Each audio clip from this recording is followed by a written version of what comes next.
Hello and welcome to your in-depth weekly horoscope for week commencing the 13th of March for the Sun or the Ascendant. I'm going to give you some standout details from this week that we can all relate to collectively, but please stay with me. I will then dive deep to give you in forensic detail all the ins and outs particularly relevant to your sign. Now, Mars and Neptune have been forging a really debilitating square, which was the biggest feature of autumn in the northern hemisphere and the spring in the south, and that's being repeated, and it comes up to its high point on Tuesday. With Mercury also advancing in the sign of Pisces to join up with Neptune, I think it's true to say that fact could really be stranger than fiction this week. And because the quarter moon on Wednesday is in the amplifying sign of Sagittarius, if we are feeling something very deeply, the chances are we are going to feel it to the nth degree. However, on Thursday, Venus returns to one of its two home zones, Taurus, and also forges a very stable link to Saturn.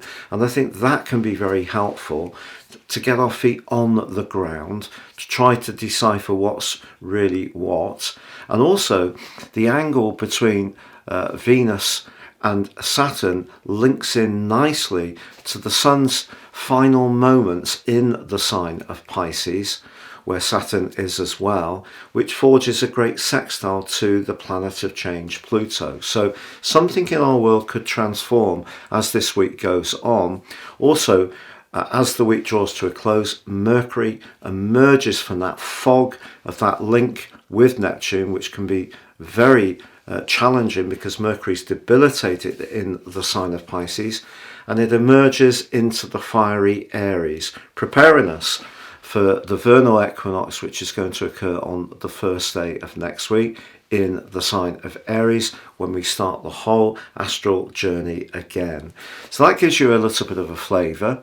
Please stay with me for your individual forecast, but if you are new to my channel, it's great to have you with us. This is very much a community, and please feel you can comment. I interact with all comments, but please do subscribe too. So Virgo, since last August the 20th, Mars has been priming the part of your nature that's to do with ambitions and goals.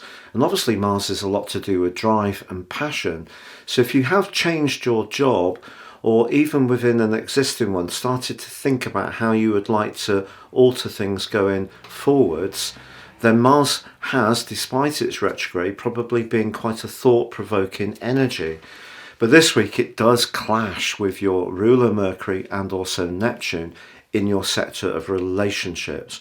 Or perhaps you're going to encounter somebody who you have to deal with, who tends to be a little bit mysterious in the way they approach things, perhaps not as straightforward and clear cut and transparent as you would like. And that could make you feel a little bit uneasy.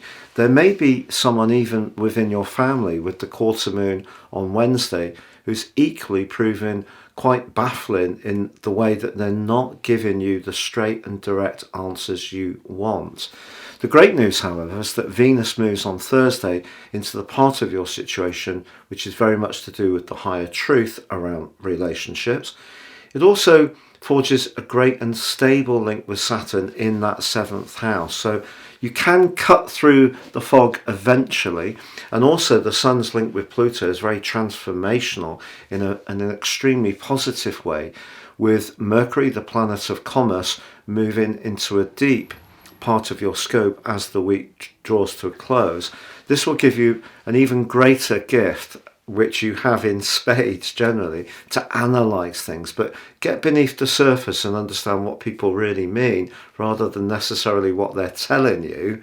But also Mercury moving into the 8th house is great if you do want to grapple with a business opportunity or idea that you have.